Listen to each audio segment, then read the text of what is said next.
जलौकान्दरमृतघटं चारुदोर्भिश्चतुर्भिः सूक्ष्मस्वच्छातिरुद्यां शुकपरिविलसन् मौलिमम्भोजनेत्रं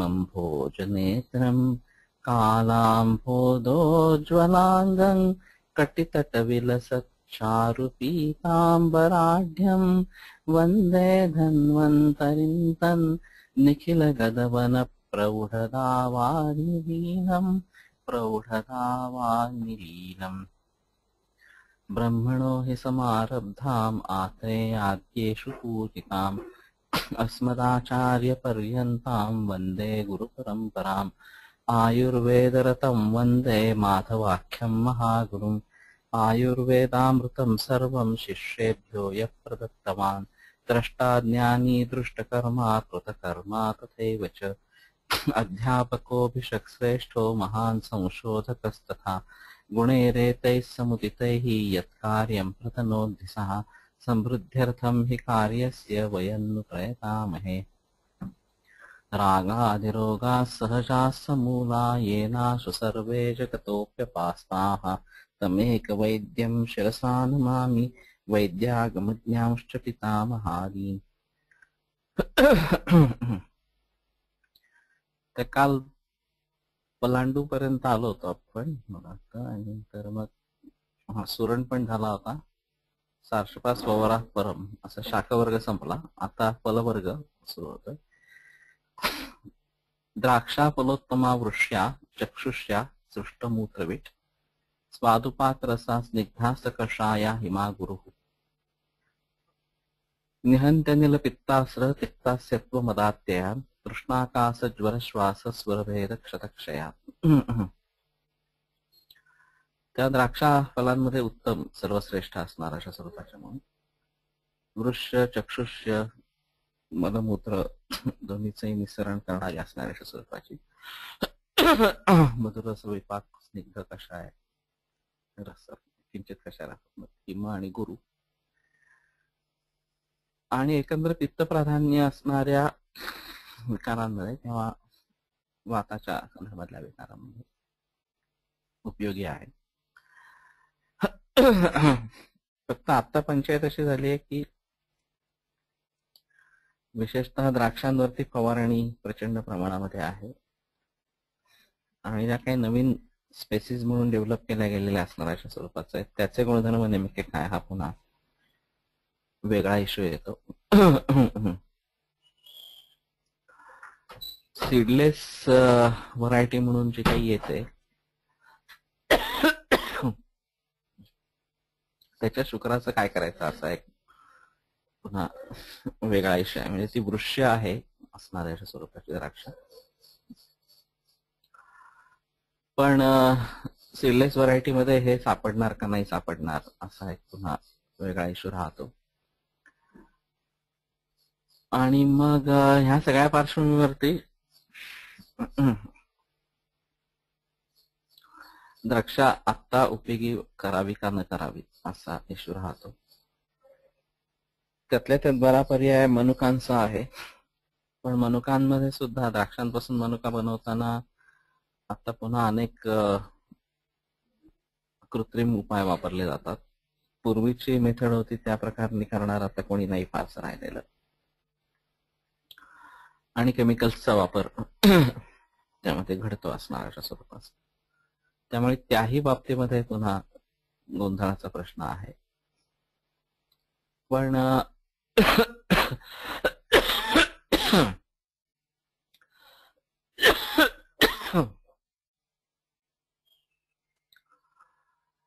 वृक्ष चक्षुष्य किंवा सृष्टमूत्रवीट असे सगळे जण गुणधर्म लक्षात घेतले किंवा स्वरभेद क्षत क्षय तृष्णाकास रक्तपित्त वगैरे वगैरे हे सगळे जर रोग लक्षात घेतले तर खरं द्राक्ष वापरायला हवीत असा आहे आता मग जो सल्ला देतात तो खूप धुवून घ्या म्हणजे मग त्यातल्या त्यात दुष्परिणाम कमी होतील असणार अशा स्वरूपाचं पण जे मुळात आजपर्यंत पोचलेलं आहे त्याचं काय करणार असं आहे मुद्दा राहतो. नाहीतर सेंद्रिय पद्धतीने प्राचीन बियाणं वापरून केलेली द्राक्ष असा एक उद्योग वेगळा करायला हवा. आणि हा आता सगळ्याच बाबतीमध्ये येणार, नुसतंच द्राक्षाच्या बाबतीत आहे असं नाही. ऑर्गॅनिक फूड मध्ये सुद्धा प्राचीन बियाणं वापरून केलेलं असा इश्यू महत्वाचा असणार अशा स्वरूपाचा आहे. उद्रिक्त पित्तान जयते त्रिदोषान स्वादु दाडिमम पित्ताविरोधी नात्युष्णम अम्लम वातकफापा. त्या मधुर डाळिंब हे उद्रिक्त पित्त अशा त्रिदोषांना जिंकतं आणि आम्ल जे आहे हे फार उष्ण नाही आणि पित्ताला अविरोधी असणार अशा स्वरूपाचं वातकफापा आहे. त्या जनरल डाळिंब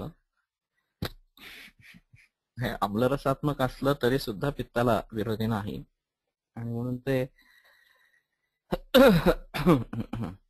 डाळिंबा मलकादृते, डाळिंब आणि आमलक हे अपवाद आम्लरसात्मक पदार्थांमध्ये केले. त्यामुळे हेही खरं तर असाच इश्यू आहे की ते नित्य वापरावं असणार अशा स्वरूपाचं आहे. सगळ्या ठिकाणी अमलाभिलाषित तामेव असं म्हणून डाळिंबा मलकई ऋतान अशा स्वरूपाच्या युषांमध्ये किंवा निर्देश येतात.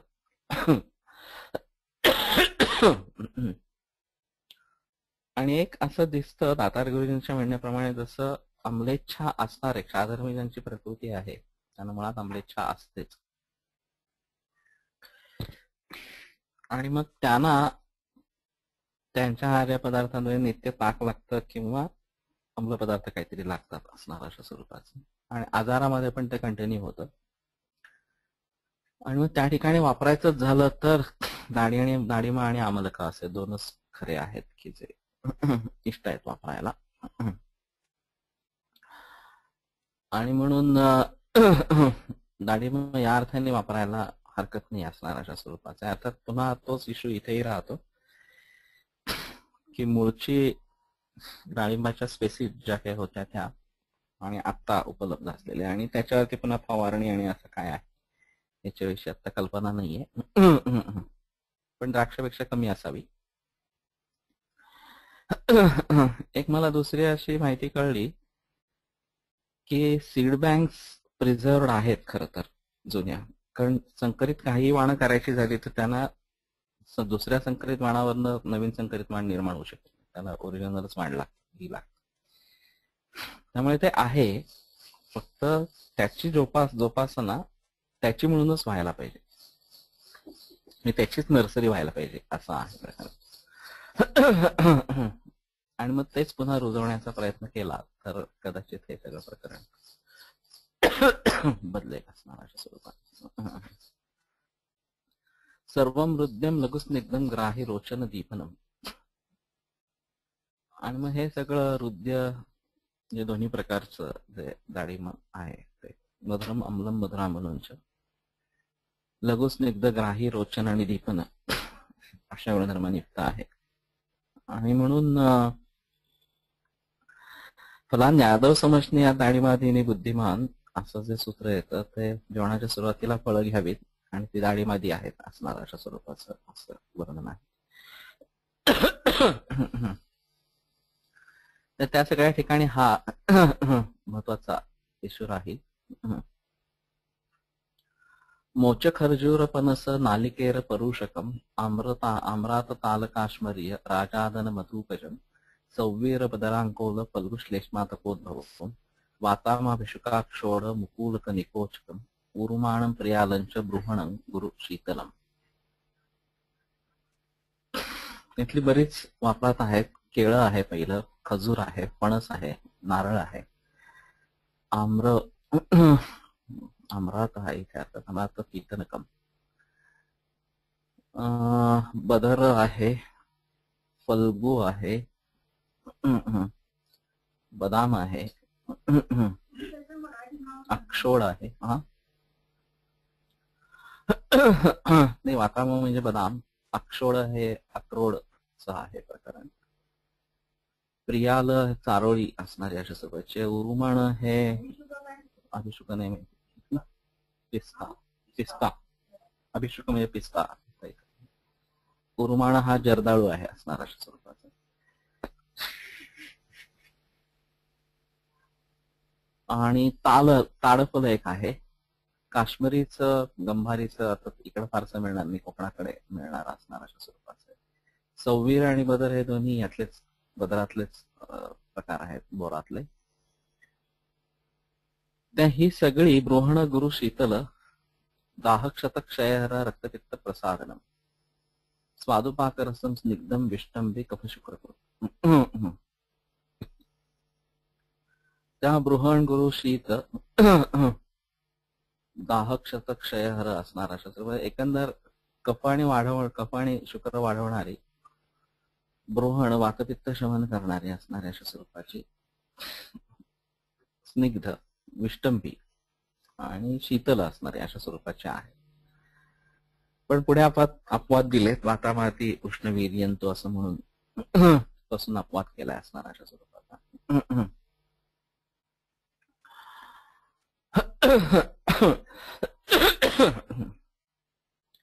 एक असं दिसतंय की फळं कच्ची किंवा ती मध्ये काय येऊन गेलं, रागशाळव सट्टक हे जे काही प्रकरण होतं त्या प्रकारनं काहीतरी करून घेण्याची अशी प्रथा आहे. पाश्चात्यांच्याकडनं सॅलड कच्चं घ्यायचं असं, कोशिंबीर या फॉर्मचं असं जास्त प्रकरण रूढ झालं. आणि तिथे रफेज कमी पडतं म्हणून कच्चं घ्यायचं अशी कन्सेप्ट आहे. आणि इथे फळं ही मुळातच कच्ची सेवन करायची आणि ती जेवणापूर्वी घ्यायची असं एकंदर दिसतंय.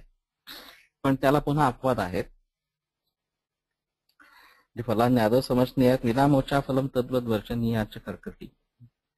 केळं सुरुवातीला घेणं इष्ट नाहीये आणि काकडी पण जेवणाच्या सुरुवातीला घेऊ नये असं याच्यात निषेध झालेला आहे. मला वाटतं भावप्रकाश किंवा क्षेमकुतलम मध्ये आहे.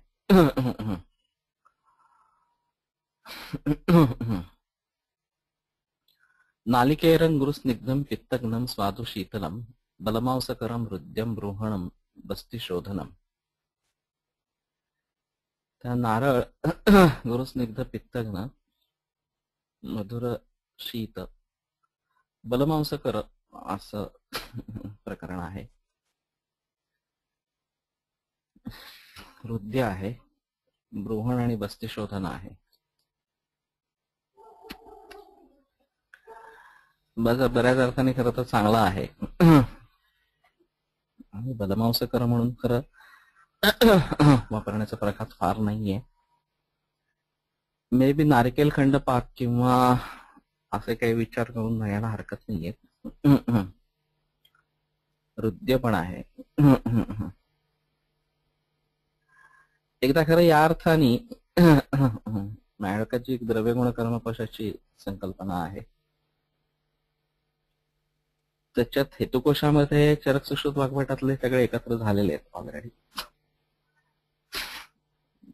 पण हृदय काय काय आहेत, केश्य काय काय आहे, त्वच्च काय काय आहे अशी एक यादी त्यातनं मिळते. किंवा बल्य काय काय आहे, मांसकर काय काय आहे असं कशा स्वरूपाचं. तर ही सगळी जर बघितली तर व्यवहारात वापरताना काय वापरता येईल रुग्णांमध्ये असं जास्त सोपंच आहे ठरवायला असणार अशा स्वरूपाचं. आणि मे बी आताचा जो आहाराचा चार्ट आहे त्या चार्ट मध्ये तर फलवर्ग आहे घातलेला असणार अशा स्वरूपाचा. ते नित्यसेवनीय आणि कधीतरी घ्यायची फळं असं दोन कॅटेगरीज दिल्या आहेत असणार अशा स्वरूपाच्या. त्याच्यावरती जरा जास्त लक्ष केंद्रित करून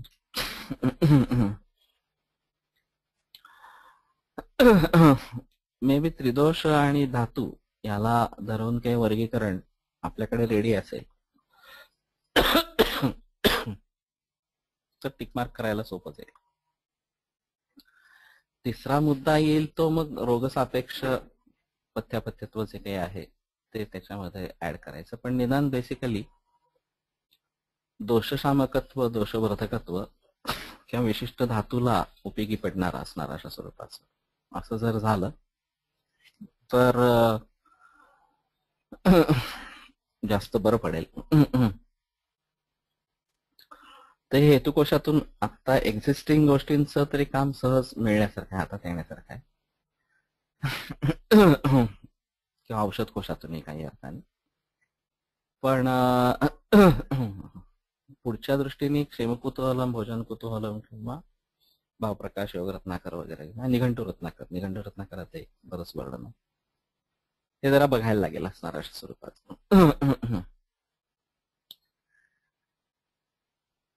मोचम स्वादुरसम प्रोक्तम कषायम नातिशीतलम रक्तपित्तहरम वृष्ट्यम रुच्चम श्लेष्मकलं गुरु.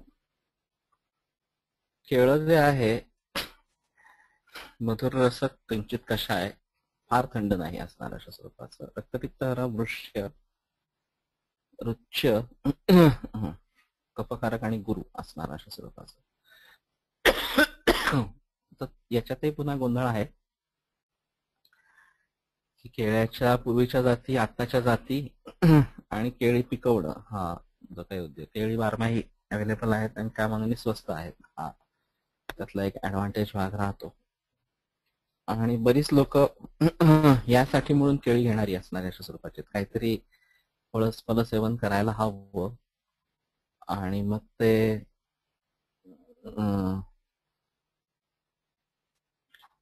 त्यातल्या त्यात केळं हे परवडणार असणार अशा स्वरूपाचं आहे म्हणून. तर कफकारक आणि गुरु आहे आणि वजन वाढवायला उपयोगी पडतं असणार अशा स्वरूपाचा. त्यामुळे बऱ्याच वेळा आपण ते नाही असं सांगतो. पण या सगळ्याचा एकदा पुन्हा सविस्तर विचार करायला हवा. आणि संतर्पण करायचंय, अपतर्पण करायचंय, ते सगळं बहुतेक संतर्पण करणारे अशा स्वरूपाचंच प्रकरण आहे. फळं सगळी जी आहेत ते असणार अशा स्वरूपाची. आणि त्यामुळे बऱ्याच वेळा निषेधाचाच मुद्दा जास्त येतो असणार अशा स्वरूपाचा.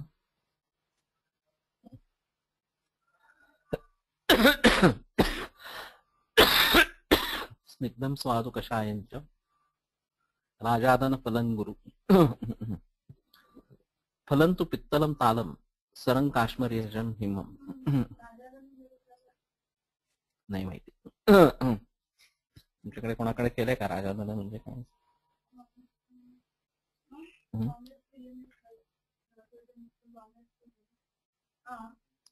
वानरप्रियम म्हणजे काय असं नाही माहिती. त्या ताल वृक्षाची फलं गाडगोळे खर तर थंड लोक समजतात, ते पित्तल आहे असणार अशा स्वरूपाचं.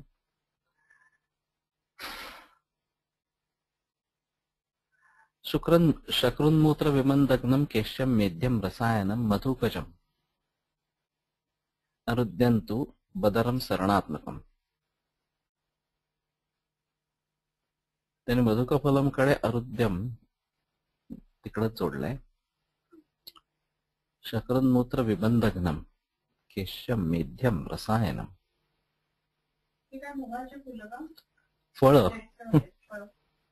फळ मोहाची आपल्याला फुलं माहिती आहेत, मोहाची फळं नाही माहिती. काश्मीरी नाही ते संपलं. सरंग काश्मीरजम हिमम का त्याच्याच कडे आहे ते. शक्रोन्मूत्र विबंधघ्नम केशम मेध्यम रसायनम आणि मधुकजम अरुद्यंतु. बरं ठीक आहे.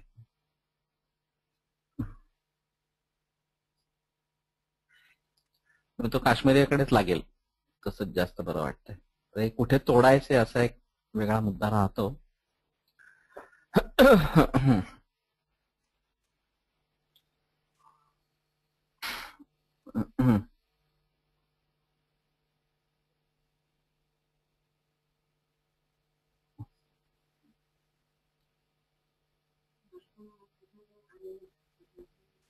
कशामुळे? हो आहे मधुकम शाखा बीजांच्या पैसा म्हणतात कृष्ण त्याला असताना वर्ग शतावरी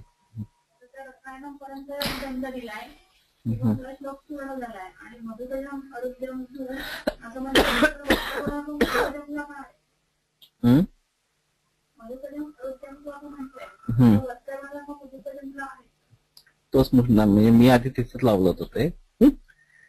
पण आता एकंदर असं दिसतंय ते काश्मीराच्याच गुणधर्म आहे. चक्रण दूत विबंधकम केशम वेद्यम रसायन.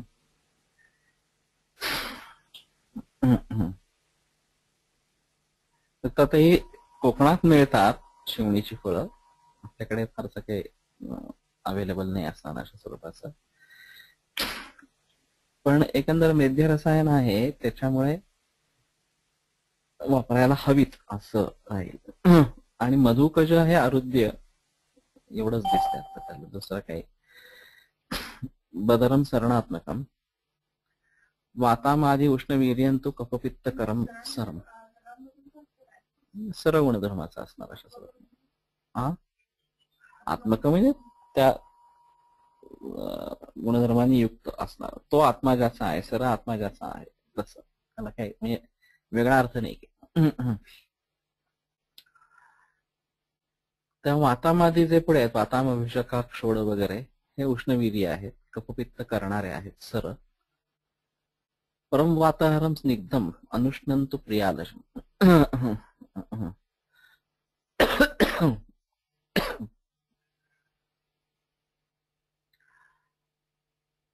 तेव्हा ते अनुष्ण आहे, प्रियाल जे आहे, आणि परम वातहर असणार अशा स्वरूपाचं. प्रियाल मज्जा मधुरो वृक्ष पित्ता निलापहा. प्रियाल मज्जा मधुर वृक्ष आणि पित्तानिल दूर करणारी असणारे अशा स्वरूपाची आहे. तर ती खरं चारोळी आहे. तर प्रियालाची फळं हे काय माहिती नाही मला. प्रियाला आता जी वापरली जाते ती चारोळी आहे खरं तर.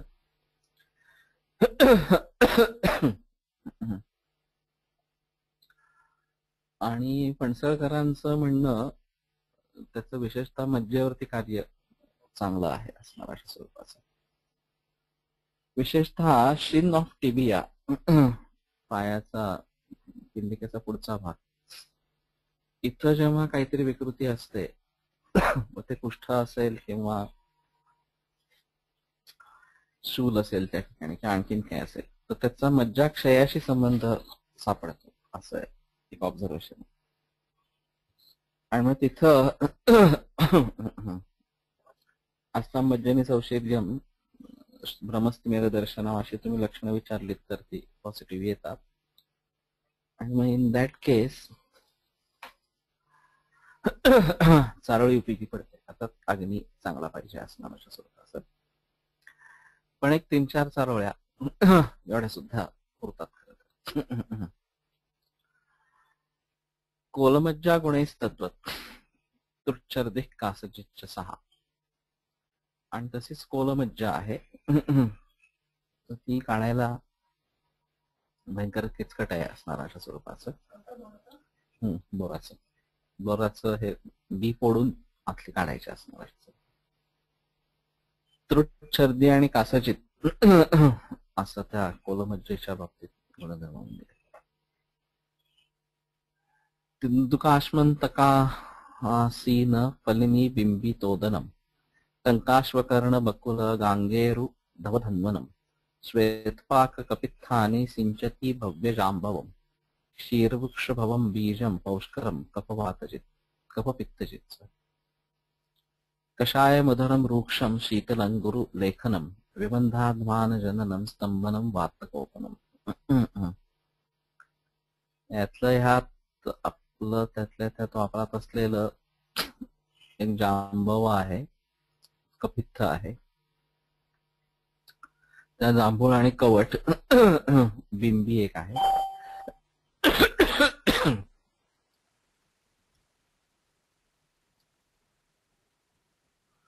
पुष्कर बीज अनग्निपक्वस्य उपयोगे फलगुणत्वम.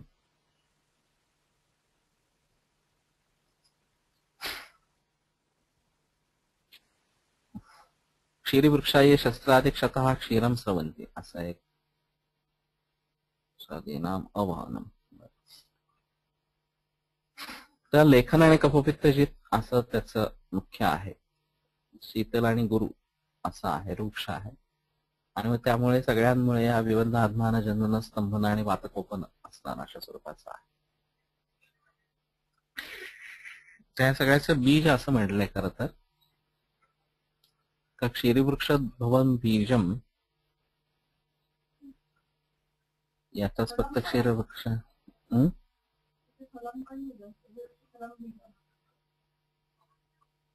हो का, इथं भवम आहे पाठ. क्षीरवृक्ष भवमच्या ऐवजी क्षीरवृक्ष फलम बीजम असा असेल तर मग तो आणखीन वेगळा येईल. कारण उंबराची फळं या प्रकाराने वापरात आहेत आणि ती कदाचित त्याच्यापेक्षा थोडेसे गुणधर्म वेगळे राहतील असं आहे. पण जंबू आणि कपित्थ ह्याला तरी आताच वर्णन लागू पडणार असणार अशा स्वरूपाचा आहे. कपित्थम आमं कंठग्नम कषायाम्लं त्रिदोषकृत पक्वमृच्छम कषायाम्लं स्वादु हिद्मा वमी प्रणुत. त्या कच्च कवठ कंठघन कषाय आम्ल आणि त्रिदोष करणार असणार अशा स्वरूपाचा आहे. त्यात ते वापरूच नाही. आणि पक्वम रुच्चम ते कषाय आम्लम स्वादु हिद्मा वमी प्रणुत दोषग्नम षाडवारिष्ट रागयुक्तिषु पूजितम. त्या षाडव राग या सगळ्यांमध्ये वापरण्यासारखं असं. अरिष्टांमध्ये काय कुठं वापरतो. विषग्नम उभयंग्राही कपित्थानी एवं आदेशित. दोन्ही प्रकारचं विषग्न आहे, एक जरा वेगळं आहे आणखी, आणि ग्राही असणार अशा स्वरूपाचा.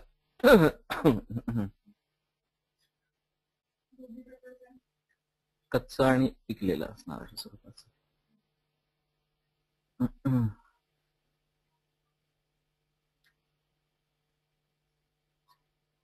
एक असा विषय आहे खरं,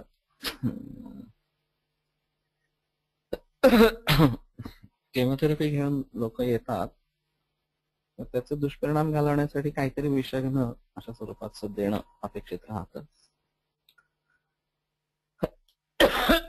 दुधाचे हे ओजाचे आणि विषाचे गुण परस्पर विपरीत असल्यामुळे आणि दूध उत्तम ओजोवर्धक असल्यामुळे दूध हा एक पर्याय राहतोच नुसत्या दुधावरती पेशंट ठेवणं असणार अशा स्वरूपाचं.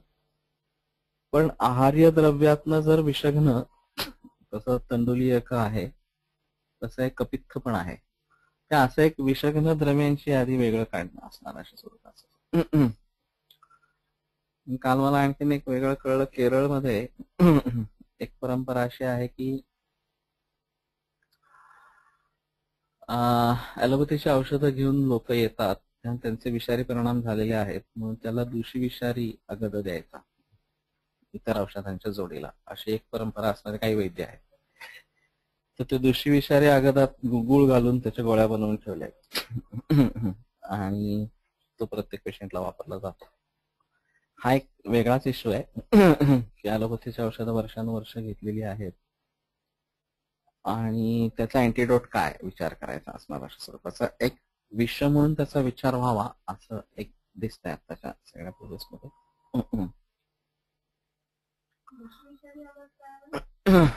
पुढे विष प्रकरणात आलाय दूषी विषारी आगत.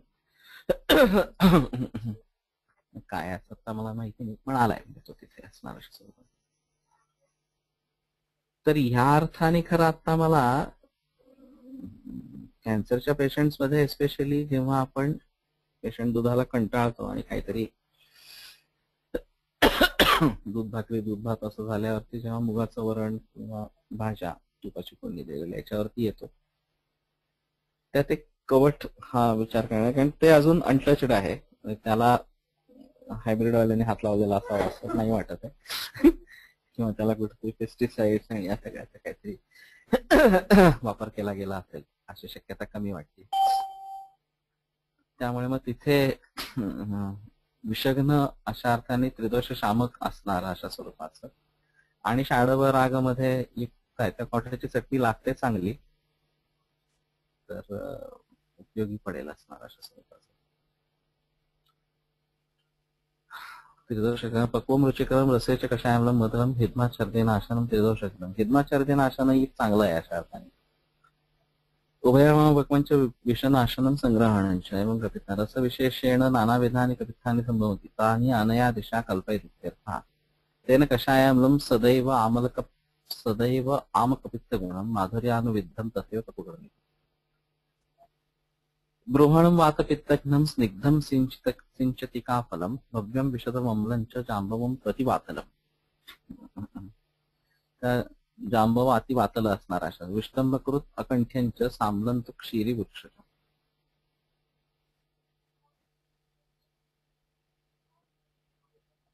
हे कशाचं कुठे जोडायचं असं पुन्हा आहे.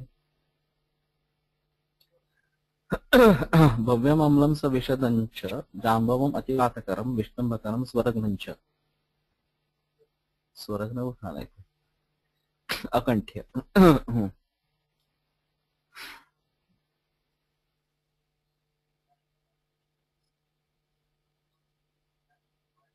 नाही होत आहे.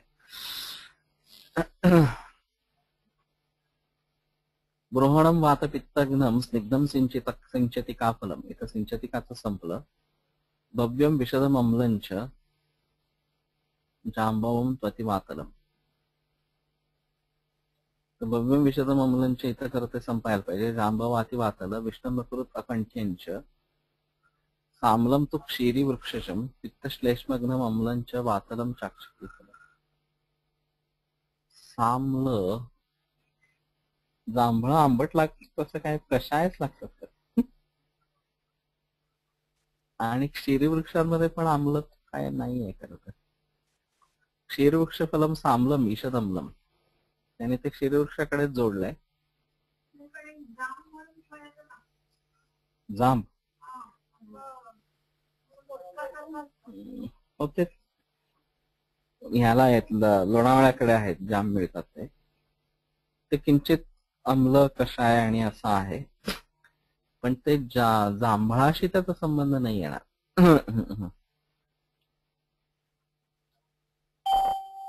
ते आता क्षीरवृक्ष फलांमध्ये मोडेल का असा एक वेगळा इश्यू आहे कदाचित.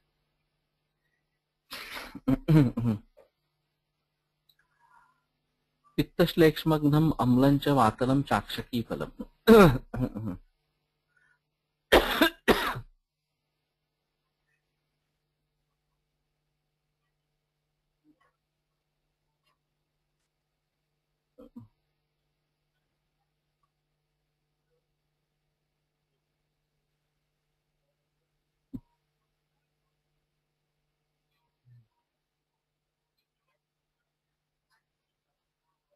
आता यांनी क्षीरवृक्षला तोडलंय ते प्रकरण. क्षीरवृक्ष फलम सामलम ईषदम्लम अक्षकी फलम पित्तश्लेष्म नाशनम.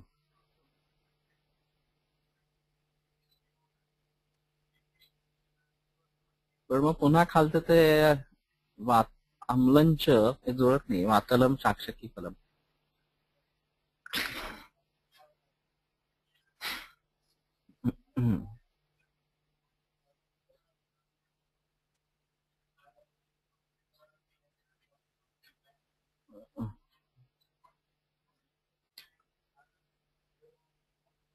मला वाटतं क्षीरवृक्षम पित्तश्लेष्मघ्नम इथं तोडायला पाहिजे. आम्लंच वातलम चाक्षकी फलम. अक्षकी फल आम्ल असूनही वातल असणार अशा स्वरूपाचा आहे.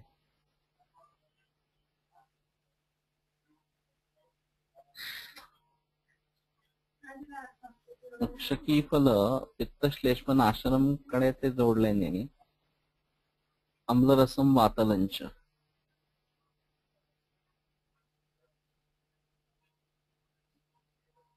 पण नुसतं सामलम तो क्षीरी वृक्षशम क्षीरी वृक्षाचे फळ म्हणून काहीच दिलं नाही. नुसतंच त्या आम्लरसात काय एवढाच अर्थ होत. तिथे काय तोडलंय का कुठे काय वेगळं.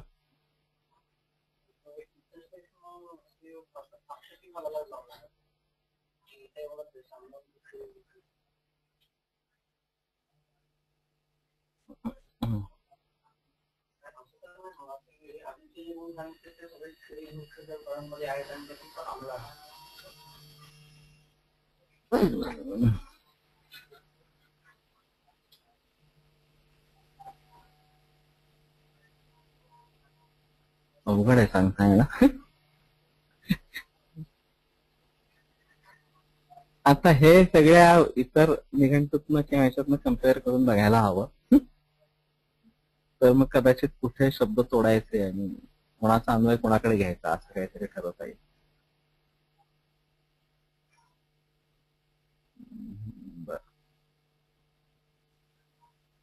आणि अक्षकी फल हे वाचलं आहे, हे आणखी जरा वेगळं आहे.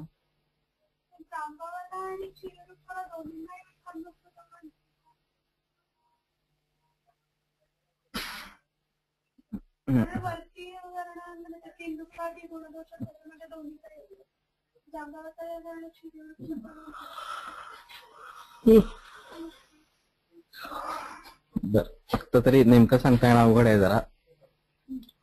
मला ते अम्ल दोन्हीकडे आलं. साम्लंतु क्षीरी वृक्षजम पित्तश्लेष्मग्नम अम्लंच वातलम चाक्षकी फलम असणार अशा स्वरूपाचं. तिथे कदाचित अम्ल असून पित्त श्लेष्मग्न आहे क्षीरी वृक्षज, आणि हे अम्ल असूनही वातलं आहे अक्षकी फल. हे अपवादात्मक असणाऱ्या अशा स्वरूपाचे येत आहेत थोडेसे, म्हणून ते कदाचित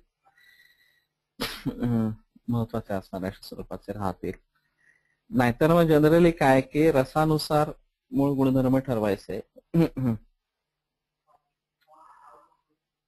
आणि विपाक काय होतोय, हा विपाक जर वेगळा होत असेल तर त्याचा आणखी पुढचा वेगळा विषय असणार अशा स्वरूपाचा. मग वीर्याच्या संदर्भातला विचार आणि त्याच्या पलीकडे जाऊन मग प्रभाव असणार अशा स्वरूपाचा.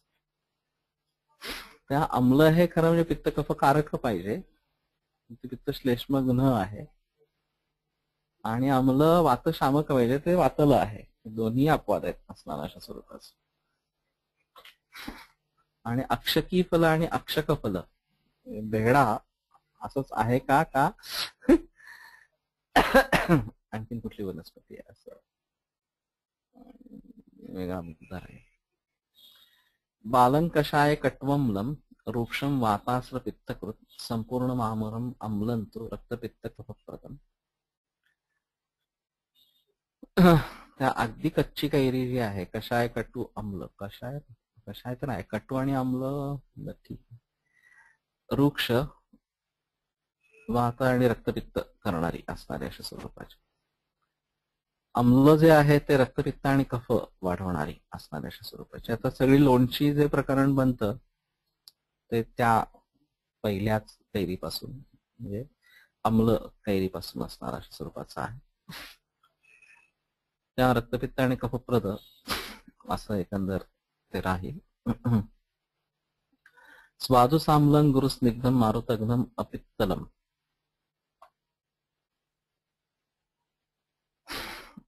आणि अम्ल आणि मधुर असे दोन्ही असणारा जे आहेत ते मारुतग्न आणि पित्त न वाढवणारा असणार अशा स्वरूपाचं गुरुस्निग्ध.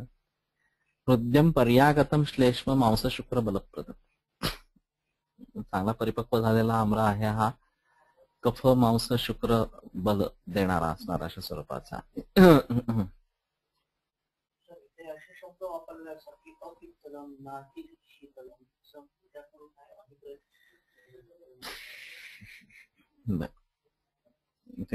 वेगळी शंका काढली गेली आहे की अपित्तलम नातिशीतलम असे जेव्हा शब्द प्रयोग असतात तेव्हा त्यांचा नेमका अर्थ काय घ्यायचा असणार अशा स्वरूपाचा.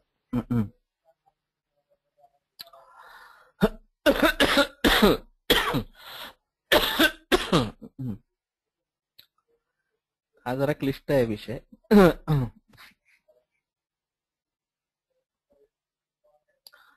किती भाव कोणत्या शारीर पदार्थाशी किती प्रमाणाने जुळतात किंवा जुळत नाही याच्यावरती त्यातल्या सामान्य विशेषाचं कार्य अपेक्षित राहता असणार असं अवलंबून असतं.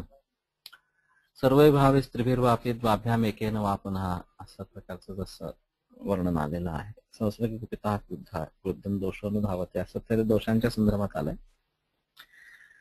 पण उपशयानुपशयाच्या टीकेवरती जसं माधवनिदान मधुकोश टीकेमध्ये वायो सर्वे भावे वर्धका कषाय रसा कलायश्च वगैरे अशा स्वरूपाचं म्हणून सांगितलंय. आणि मग वृक्षशत्याभ्याम शीधून अमुक अशी त्यांनी उदाहरणं दिली.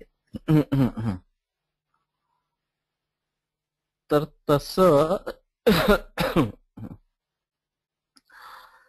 जेवढे भाव एकमेकांना जास्त जुळणारे असणारे अशा स्वरूपाचे आहेत तेवढं ते तो भाव वाढवणार अशा स्वरूपाचं ठरतं. उत्तम किंवा प्रकृष्ट रीतीने वाढवणार असणार अशा स्वरूपाचं ठरतं. जर त्या भावांची संख्या कमी असेल तर मग तो तेवढ्या प्रमाणामध्ये तो कमी होतो. आणि मग ते नातिपित्तलम किंवा असणार अशा सर्व नातिवातलम असं न अति यांनी त्याचा निर्देश येतो असणार अशा स्वरूपाचं. पण वातलं आहे पण कमी प्रमाणामध्ये असणार अशा स्वरूपाचं. तिथून पुढची जी कॅटेगरी येते ती न्यूट्रल सारखी आहे की पलांडूच्या गुणधर्मामध्ये तसं सांगितलं की हरते केवलम वातम नो पित्तम, पित्त करत नाही असणार अशा स्वरूपाचं, केवळ वाताचं शमन करत असणार अशा स्वरूपाचं. तसं अमुक एक गोष्ट वाढवतही नाही आणि कमीही करत नाही अशी न्यूट्रल कॅटेगरी म्हणून येते. आणि मग त्याच्या पलीकडे शमन नावाची कॅटेगरी सुरू होते की त्या दोषाचं शमन करणार असणार अशा स्वरूपाचं आहे. ते पुन्हा एक दोन भावांनी जास्त भावांनी सर्वथा शमन करणार असे पुन्हा त्याच्यामध्ये प्रकार पडतात. आणि म्हणून हे एक स्केल म्हणून धरायला हवं दोषाच्या स्तरावरती. म्हणून मगाशी जी मी पथ्यापथ्य संकल्पनेच्या बाबतीमध्ये आहार्य द्रव्यांचं दोषांच्या अनुरोधाने आणि मे बी गुरुलघुत्व अशा अनुरोधाने एक चार्ट करून ठेवला.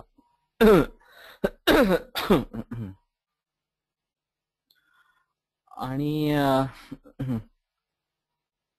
आता कफप्राधान्य आहे असणार अशा स्वरूपाचं रुग्णामध्ये दिसत असेल तर सर्वथा वर्जनीय जे गुरु मधुर स्निग्ध शीत वगैरे असणारे अशा स्वरूपाचं सर्व भावांनी कफवर्धक असणारे असं एक त्याला काट मारायचे असणार अशा स्वरूपाचं किंवा ते अपथ्यामध्ये टाकायचं. असं काय फार वाढवत नाही, थोडस चालेल तर मग ते कधीतरी 8-15 दिवसातून एखाद्या वेळेला विचार करण्यासाठी असणार अशा स्वरूपाचं. सर्वथा विरुद्ध असणार हे सेवनीय, पण जर ते तुमच्या नित्यसेवनीय पदार्थांच्या यादीमध्ये असेल तर ते सेवनीय या सदरामध्ये टाकायला हरकत नाही असणार.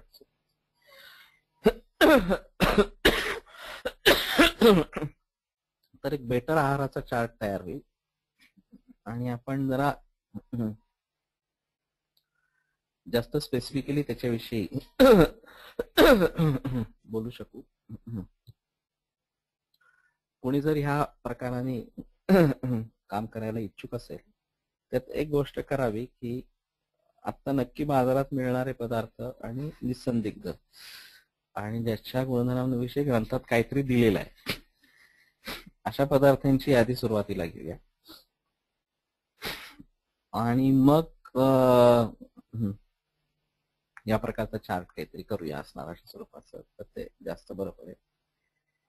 पण हा सगळा विचार अंशांश विकल्पनेवरती आधारित असणार अशा स्वरूपाचा आहे.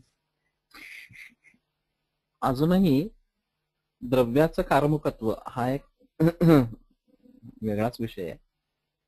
त्या आहार्य द्रव्याचा असो किंवा औषधी द्रव्याचा असो असणार अशा स्वरूपाचा. आणि अमुक एका गोष्टींनी काय कार्य घडायचं हे जे काही सूत्रस्थानात 9व्या अध्यायामध्ये वर्णन केलंय. किंचित रसेन कृते कर्मपाकेन चापरं गुणांतरेण प्रभावे किंचित यद्यद्रव्ये रसादीनां बलवत्वेन वर्तते अभिभूयेतरांस्तत् कारणत्वं प्रपद्यते विरुद्ध गुण संयोगे भिवे साल्पं विजयते. ही सगळी जी सूत्र आहेत